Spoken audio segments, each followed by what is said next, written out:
Zack Snyder's directorial debut, being the 2004 remake of George Romero's Dawn of the Dead, is often considered to be a zombie classic in its own right. And to be honest with all of you, that movie scared the literal shit out of me when I was younger. This was primarily because my initial understanding of zombies at the time was that they were slow and boring. And then I saw this movie and they were all sprinting as fast as Usain Bolt. My dad even joked that the movie should have been titled Dawn of the Athletic Dead. That's how fast they were. Suffice it to say, the masterful opening of this film traumatized me for a few nights. But what was even more interesting than the movie itself was the DVD's bonus content, where we were treated to Andy's lost tapes and also to a newscast of the global zombie pandemic itself. This wonderfully gruesome collection of content is what allows us to have an even better understanding of the scope of this specific zombie apocalypse. And ever since I consumed said content, I've always wondered how survivable Snyder's apocalypse really was. I mean, yeah, clearly there are people who survived in canon, as they managed to find Andy's mid-2000s vlogs. Be that as it may, I'm going to break down this zombie apocalypse and determine what your odds of survival would be. And for fairly obvious reasons, I'm going to be assuming that you are an average person and not some insane doomsday prepper. I'll also be tackling this analysis with the stipulation that this apocalypse will be occurring today and not in the mid-2000s, along with the small caveat that you will have zero understanding of these specific zombies.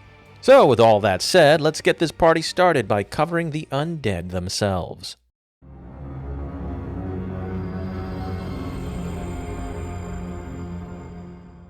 In order to accurately ascertain your odds of survival, we must first come to understand the undead foes you will be facing in your struggle for survival. The zombies in Snyder's Dawn of the Dead are often overlooked precisely because of the crazy shit we see in movies that came after Dawn of the Dead.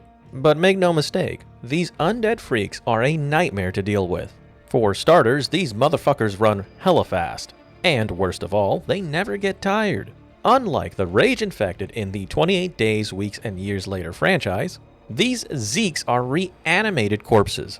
They won't starve, they won't die of dehydration, they won't die from blood loss, they also decompose slowly, like the Walking Dead's walkers, which are literally still kicking even years after they reanimate. As a matter of fact, we know these zombies aren't seriously affected by decomposition in the short run, precisely because they're still running like fresh athletes 1 month into the apocalypse. If decomposition affected them in the way that we would expect decomposition to affect a real dead body in the real world, they all would have rotted away in less than 11 days.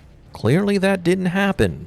These pricks might just be the byproduct of a supernatural pathogen, which would explain why removing all of their organs did not stop them from moving around. This pretty much renders the possibility of outlasting them via decomposition a fairly improbable scenario. The only surefire way to terminate them is to destroy their brains or to cook them alive with a sufficiently hot enough fire. And I say sufficiently hot because Andy tried Molotoving these demons and it didn't fucking kill them. They're also randomly capable of advanced motor skills and even rudimentary navigational intelligence. These things can sometimes climb, they can sometimes hold doors open, and they will certainly find a way to get to you if they can circumnavigate any obstacles keeping them from reaching you. They are definitely attracted to noise, and they're also strong as fuck. Look, trust me when I say this, nearly shattering a windshield is no easy feat.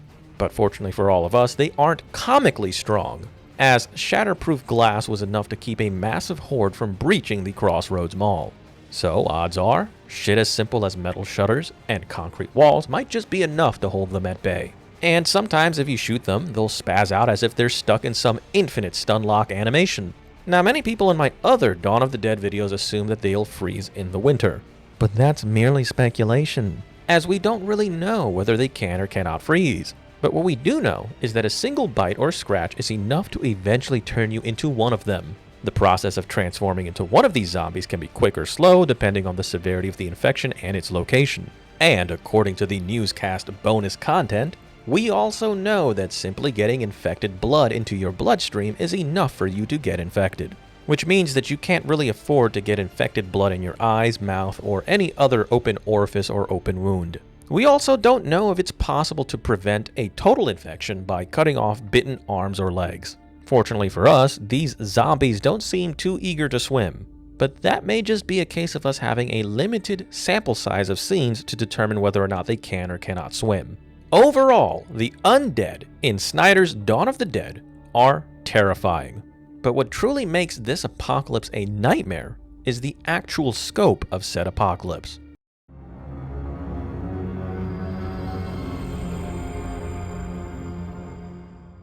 I think it is rather obvious to state that a zombie apocalypse is only truly as bad as the actual scope of the apocalypse in question. If you have super zombies that spread slowly and only in a limited area, then you might not even ever have to deal with the undead or infected. But if the undead show up everywhere at the same time and in large quantities, then it would be fair to say that shit has officially hit the fan. And that's precisely what happens in Snyder's Dawn of the Dead.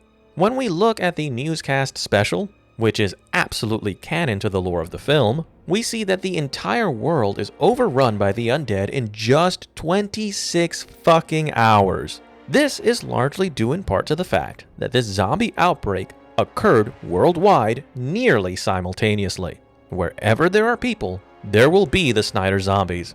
You could be out on Tristan da Cunha Island, which is basically Buttfuckistan, meaning that it is the most remote habited location on Earth, and you'd probably see an outbreak occur there. How and why this happens is never really disclosed, but I happen to believe that the origin of this apocalypse is supernatural, like a literal end times event, ushered in by a vengeful and angry god. Be that as it may, once this apocalypse starts, nowhere will truly be safe, at least not any place that has traces of human activity. And you want to know what the worst part of all of this is? The apocalypse literally ignites with zero warning. You will literally have less than a day to react to an end-of-the-world catastrophe.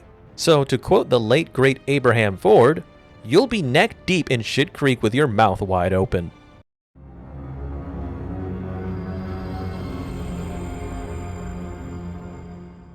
So the question remains. Could you survive this undead apocalypse? Considering that you won't have a single warning sign, it's highly likely that you'll be at work when the outbreak begins. Now, I only say this because the average person works 5 days a week, at least here in the United States. If we randomly select a day of the week, odds are that the selection will usually land on a workday, which could be a big oof depending on where and when you work. Most people also live in a large city or fairly close to one. So odds are you too shall be within or beside a major metropolitan area, which ultimately means that you'll be in a literal red zone for the undead. There will be thousands to deal with in just a few days. All major roads and highways will be clogged by fleeing survivors, who in turn will be attracting the undead. Public transit will absolutely collapse rapidly. The power grid will also likely collapse within 2 days of the pandemic. So you won't even have access to vital information about the undead, as said lines of communication will be down in less than a day. Overall, you'll likely have to contend with competing survivors and the undead in a red zone with only 1 to 2 days of power and running water. Now you might attempt to head out into the wilderness, but so would everyone and their fucking mother. And guess who'll be following the masses of people fleeing into the mountains? But what about taking to the sea? Well, if you have access to a boat, and if you or someone in your group can operate a watercraft, then you might be able to live out at sea, if you have the right skills for it. Because, believe it or not, living at sea isn't easy. But here's a fun fact for you. Everyone and their mother will also have the same idea. Simply put, escaping a red zone will be insanely difficult. Your chances of survival would be fairly dim. And you sure as hell will not be able to outlast the undead without a literal doom bunker that's stocked with enough supplies to last you at least a decade. But what about those of you who live in farmland or in rural areas out in the boondocks? Well, considering the nature of this specific pandemic, I can guarantee you that the undead will spawn in your small town at roughly the same time they spawn in the major cities. But at least you'd have less people and zombies to deal with. If you could make it to a super secluded location where food and water aren't a concern, then you might just have some solid odds of survival. But you have to remember, people will eventually head in your direction. and they won't be alone. So you're going to have to go to the extremes in order to survive. You're going to have to go where people are unwilling to go. Do what they are unwilling to do in order to have what they won't have. But none of this will matter if you don't have the right skills and supplies for surviving out in the wilderness. As such, the average person who makes it that far would likely die of either starvation, dehydration, and/or exposure. But let's say you're super lucky and you're the type of person who works on something like an oil rig. If you can figure out the problem of food and water, and if the undead don't get on said rig, then you'll likely survive long term. In fact, I'm sure there's plenty of niche scenarios where you could survive. But generally speaking, such opportunities will not be available to most people.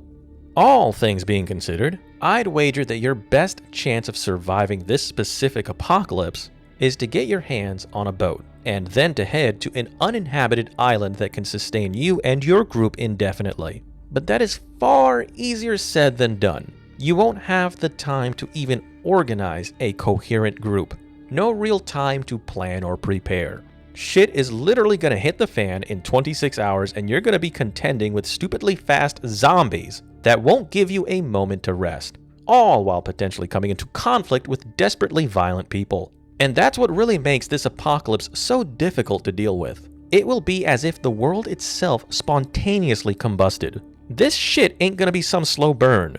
If you don't have quick and reliable access to a boat, plane, or helicopter, along with access to supplies, essential survival skills, and a good team, then you're likely gonna get cooked. Yup, that's right. Your odds of survival are gonna be extremely low, meaning that most of you will fucking die. But some of you will certainly get lucky, whether it be by sheer circumstance or by the fact that you may be privileged or a doomsday prepper. Anyways, if you like this sort of content, please like, share, and fucking subscribe. Also remember that you may opine anytime if you feel so inclined down in the comment section. I'm Captain Gold and I hope to see you in my next Gold Standard video.